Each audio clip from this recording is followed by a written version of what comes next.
Yo guys, what's going on? It's Otaku Heaven here coming at you with another video. Today, I'm going to be doing a review of Baki the Grappler and Baki the Grappler 2. Alright, so this anime starts out following a young boy at the age of 13. His name is Baki Hanma, and his parents are, well, his mom anyway, she's really rich. She owns this company, and but she doesn't, her or the father doesn't live with Baki. He lives alone, and he's learning martial arts under his some trainers that his mother hired for him. And almost every day his mother hires someone to go try to kick his ass.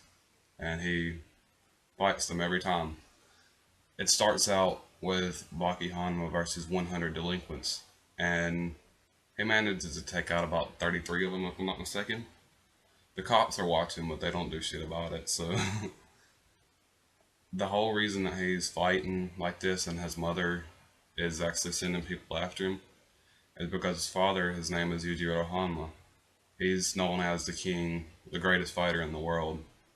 And he pretty much kicked his mom's boyfriend's ass and was like, alright, you're going to have my son, and he's going to be the greatest fighter in the world.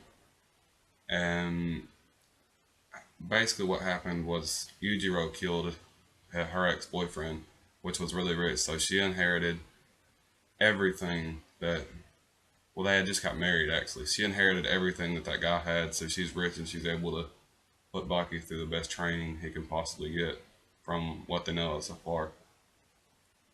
Not long into the story, however, Baki Hanma leaves his home and goes out on an adventure. He goes up to one of his friends' house. I don't remember the guy's name, but he's probably one of the biggest guys I've seen in the anime. But he lives out in the mountains, so he goes and asks him for training. The guy pretty much buffs it off, so Baki's like, fine, I'll go into the wilderness and train myself. And there's these monsters, well, a monster anyway, I guess you could say it's like a huge ape that lives out in the forest. They're called Yashara demons. And there's only been one man that ever killed another Yashara demon, and that's his father, Yujiro Hama. And so Baki pretty much makes that as a goal.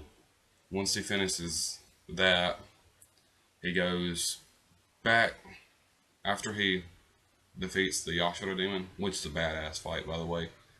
He encircles the arena, I guess, that he made in flames. That way he couldn't escape, and basically gets his ass kicked most of the time before he finally comes back and does something.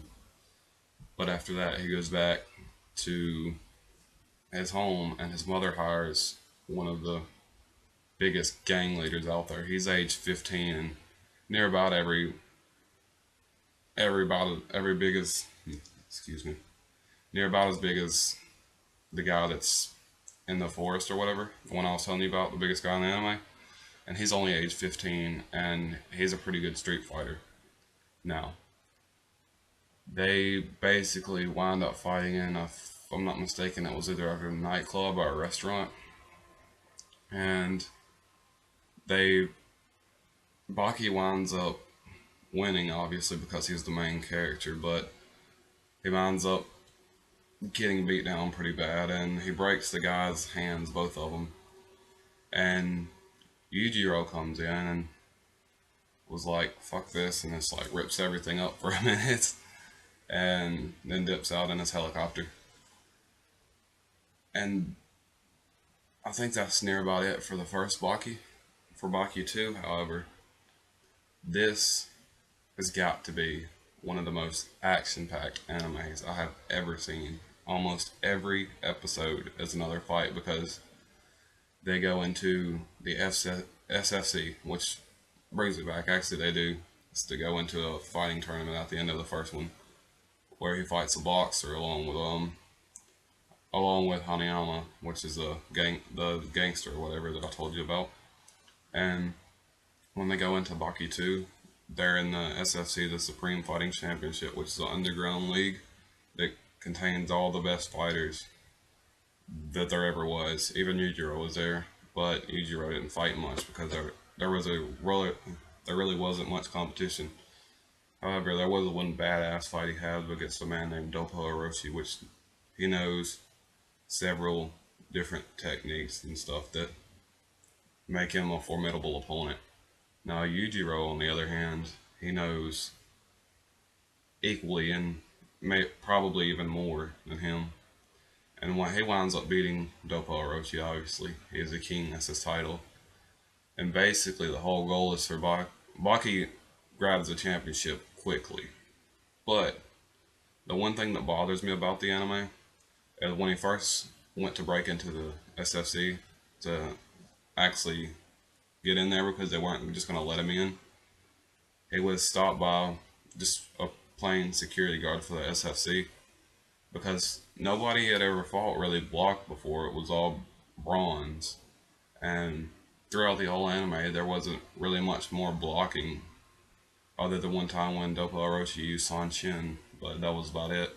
Which is basically a martial arts stance that you control your breathing and muscle tension to help block an attack.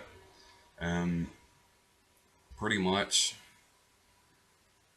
no, the blocking was very limited to one old man, which made it to I think the top three of the tournament. Was he was a badass. Like he knew several martial arts, and the one that really caught my attention was Aikido. It's a martial art to use your opponent's momentum against them. As one of the stances is straight sitting on your knees, and you can counter from almost any direction.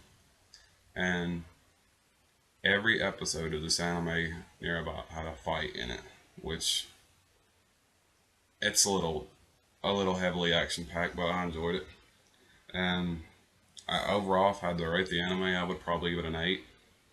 And the pacing is great. It always has something to go. It always has something to tell you about, and it's just really never a dull moment. If you haven't watched it yet, I suggest you watch it because it is one of the better animes that I've ever seen. And that's about it for Baki the Grappler, guys. That's Otaku Heaven. Peace.